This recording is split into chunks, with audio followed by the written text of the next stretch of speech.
Today, we're back with a quick Dockstart tutorial on the low pontoon. What I'm going to show you is truly the gold standard technique for success. I believe this is the technique that allows the most people to succeed really quickly. It's a technique of keeping your hands on the board. Why is this technique considered the gold standard? Keeping your hands on the board gives you stability. The board doesn't do whatever it wants. If there's wind or current, we hold it with our hands and it follows exactly the path we want. Next, this is the technique that will best allow you to transfer energy at the moment of takeoff. That means you'll really be able to lose as little energy as possible and transfer, whether with your hands or your legs, the most energy, so the most speed. So in fact, you'll always have good lift.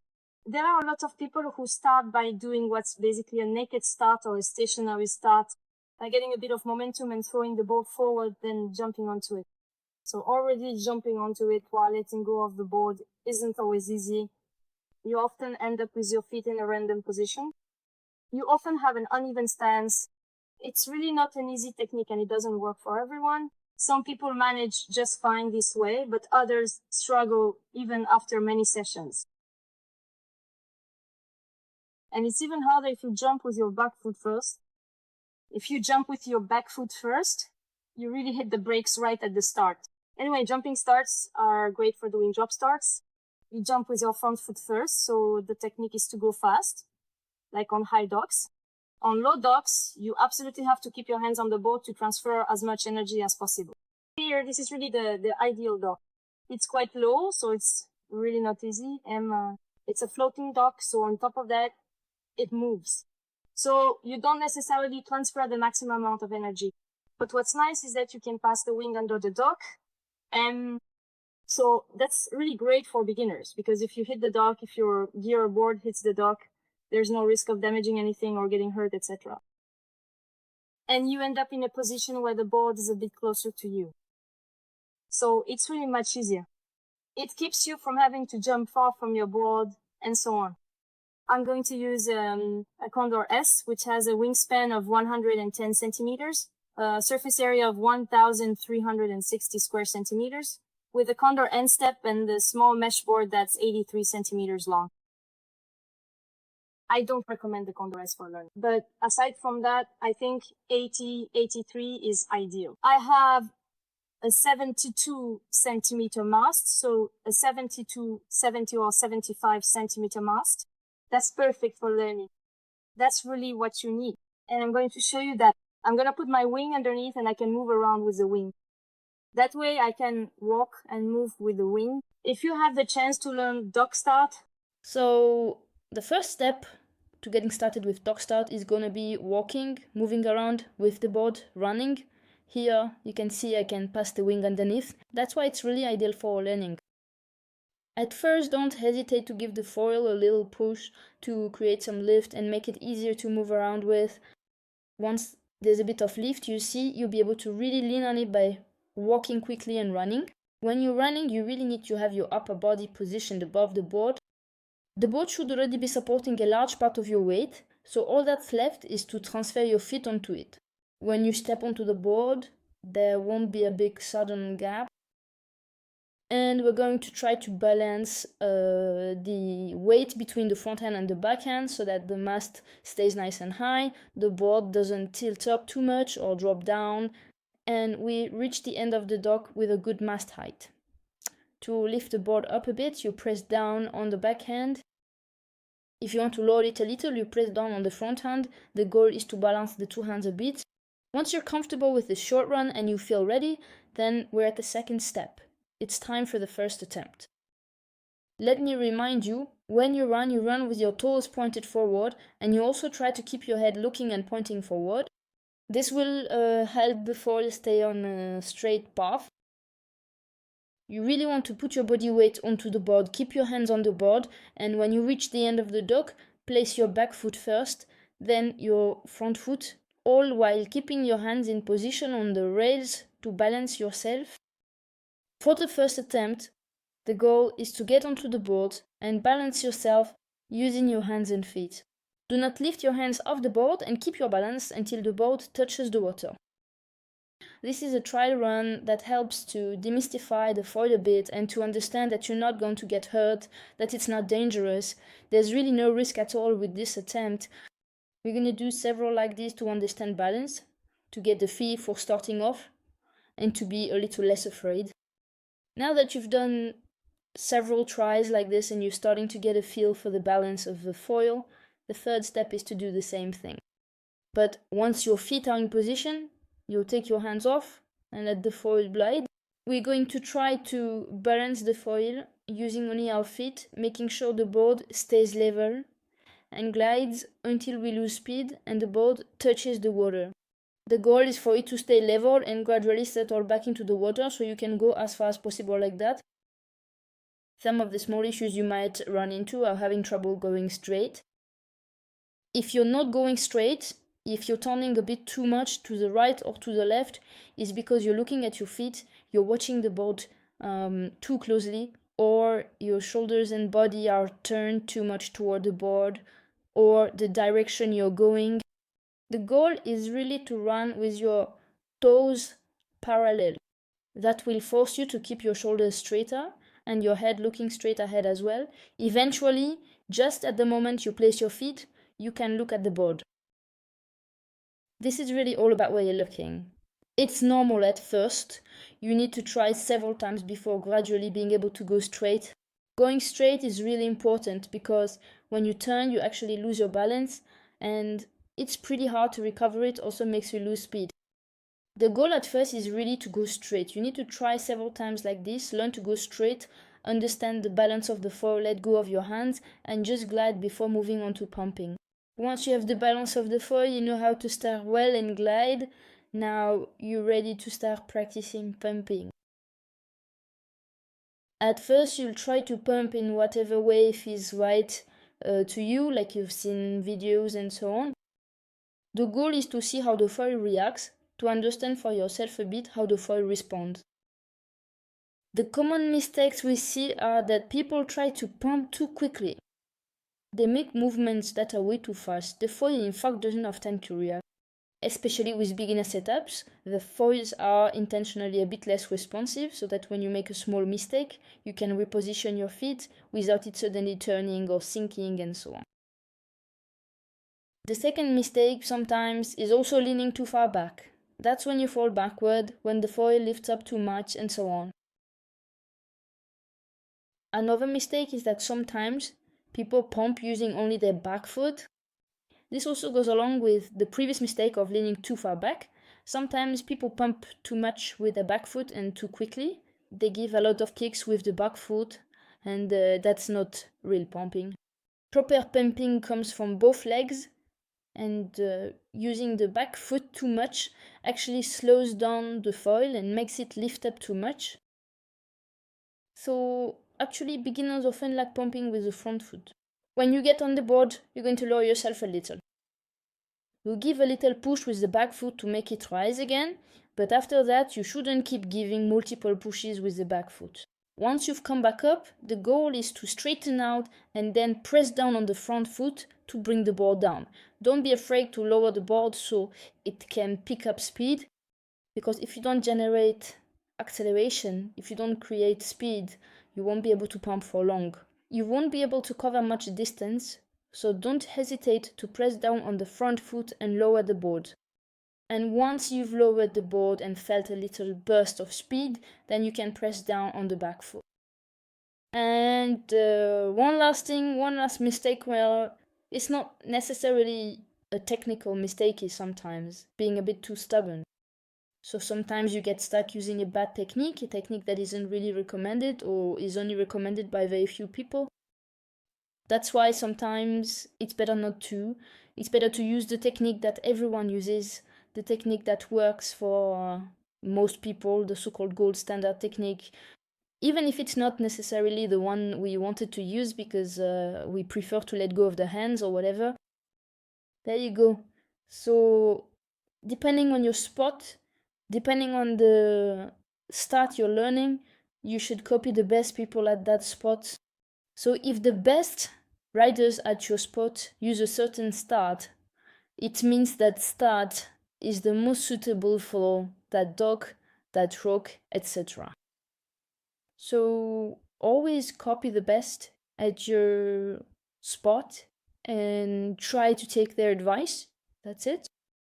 Because sometimes we're stubborn and don't want to change our technique even though we really need to, and that's what's holding us back. You don't necessarily need to change your gear. Sometimes it's just the technique that needs to change. And even if you don't feel capable of changing your technique, you have to force yourself. That's just how it is. Dog starting really isn't a sport you can do randomly, so you have to follow the advice. That's just how it is. So regarding the dead start technique, this is for people who don't have a dog to run from or who have a large ring to learn with, like the CONDOR XL, the MANTA XL, or the CONDOR M. Basically, wings that are between 130 and 170 centimeters in span, with surface areas from 1,700 to over 2,100 square centimeters. So actually the technique is going to be exactly the same as for running, but you need to go very fast. In fact, you're going to reach forward with your arms, keeping the board well behind you, and you're not just going to send your hands and the board forward. It's going to be a movement involving the whole body, a full body commitment. Starting from the momentum we've gathered behind us, we're going to launch the board, our hands and our entire upper body forward, past the edge of the dock. And at first we're going to place our back foot on the rear of the board. We'll always keep our front hand pressing down on the front of the board to prevent it from tipping up.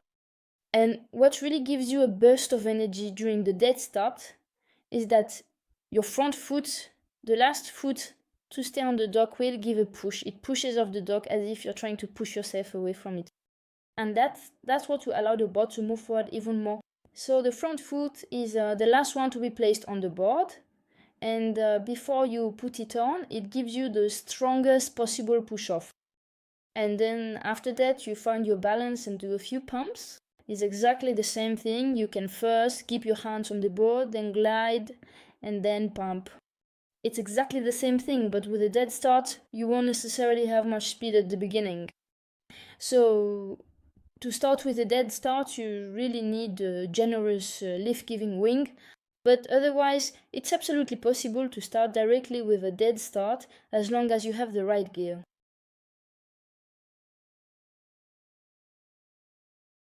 You need to understand how to create your own speed. And when you start with a dead start, you don't really get a speed boost. That means you quickly need to have an effective pumping technique to maintain and generate speed and so on, to do a few pumps. But at first, you really need a good burst of speed to be able to go a few meters, try pumping a bit, and see how it goes. In the beginning, we know very well, we see in the videos, they show us the pumping technique, but there are so many things to think about that it's really hard to replicate. You have to string together multiple sessions. It doesn't just happen with the snap of your fingers. The best thing is to push to generate as much speed as possible. And then once you're on the board, at first, you'll be able to understand the feel of the foil and help it along. You can even keep your hands on the board while placing your feet. To really feel it and avoid getting hurt. Honestly, it's a technique. There's no risk of getting hurt. Because with your hands, you're holding the foil and your feet take over the position of your hands. They'll be sort of in between your hands. You always have control over the board. You can always rebalance by putting a bit more weight on your front foot and by bending your knees a little as you get on the board. So there's no risk of falling backward, etc. And it's normal. Even with the foil, you can eject yourself more easily. If you have the chance to run to get as much momentum as possible, you'll be able to understand the foil's click, help it a bit, and start doing a few pumps. For your first pumps, you won't be pumping like a pro because your pumping will be bad. You'll manage to do 2, 4, 5, 10, maybe 15. You still won't be able to create any backlash yet. You'll be able to keep it going. As soon as you make a small mistake, you'll be testing how to fall. So on top of that, you'll have energy and time on the board. Plus, you learn how to avoid making those mistakes and little by little learn how to create your own insanity. I'll tell you first how to run. Now, with this training, it's really a walk in the park that's oversized. These are wings that will fly at very low speeds, and you don't necessarily have to do it on the board. If you can do it, that's great. You can try both. With large, high aspect wings like the XL dive, you can really start from the back. You take off, you push the board forward a bit while keeping your hands on it. Actually, it's your whole body that moves forward and you position your feet. It's still easy. There's a bit of fear about throwing yourself forward. Letting go of the board and jumping onto it is a little less scary. I started that way too. After stagnating for a while, I had to change my technique because I really wasn't getting enough speed. Sometimes we have the necessary performance for it, but we're not efficient enough to do those little signature moves and generate speed. So it's really important to work on both. It's really important if you want to be able to launch yourself again later, do little wings, start from anywhere, do red stars and so on. Even to do a small star, it's the 64 technique. It's going to be important to use this technique. This will really allow you to start from as many spots as possible and later on to launch small wings because you'll know how to do basic stars by giving it maximum energy and really getting a good start. You'll know how to run and so on. After that, it might even be about launching wings of 1000 square centimeters, 800 square centimeters while running. It's something pretty cool. If you're in a place where there are only small patches of water, there's always the technique. And for this technique, it's really important to put your front foot forward, to jump with your front foot first. That means actually the speed foot, the back foot, acts a bit like the cushion of the foil. When I'm going for speed, the whole board sinks down a little. So jumping without holding the board and letting it sink will create a big acceleration. And then you push off with your back foot for the jump. And that's when you bring it back up. And there you go. Now I'm really going to jump with my back foot first. To confirm with your hands, it's more about leading with the back foot first. Back foot first, and you hold the board with your hand. And when you start from a dead start, you need to accelerate using both hands. I'm going to apply pressure so that the board stays level enough to get on it without tipping up or dropping down too much. If you have to choose between the two, I'd say it's better for the board to dip down a little than to tip up because tipping up slows you down. When you're running, you want to keep the board nice and level. When you get on it, at most the board can dip down a little. The only difficulty is that afterwards you need to know how to bring it back up. At first, it's better to try not to let it dip down too much. You might not necessarily have the technique to bring it back up. And then when there's a climb, it's the same thing. You'll need to regain control of the board. First, you need to press down a bit with your front foot to lower the board so the foil can pick up speed. And once the foil drops down, you'll lose some mass height. My foil will straighten out again, but lower down. And at that point, you can press on your back foot to bring it back up. At this moment, you can slightly lift the heel of your back foot to shift your body a bit forward, straighten the board, and create lift at the M. And then you glide straight. And after that, you can repeat this cycle of pressing down with your front foot. And regarding this start, don't think this start is only for young people or I'm not fit enough. It's really a start for everyone. If you're struggling, it's mostly psychological. Don't hesitate to practice at home with your board. Put your board on the couch and practice the start while watching your hands. I hope this was helpful for you. Thank you to M. If you have any questions, feel free to send me a message on Instagram or leave a comment. I'll put together a little response and make another tutorial for the Congo points. We cover a bit of every type of start, and that's it. I hope you enjoyed it. Ciao. See you soon.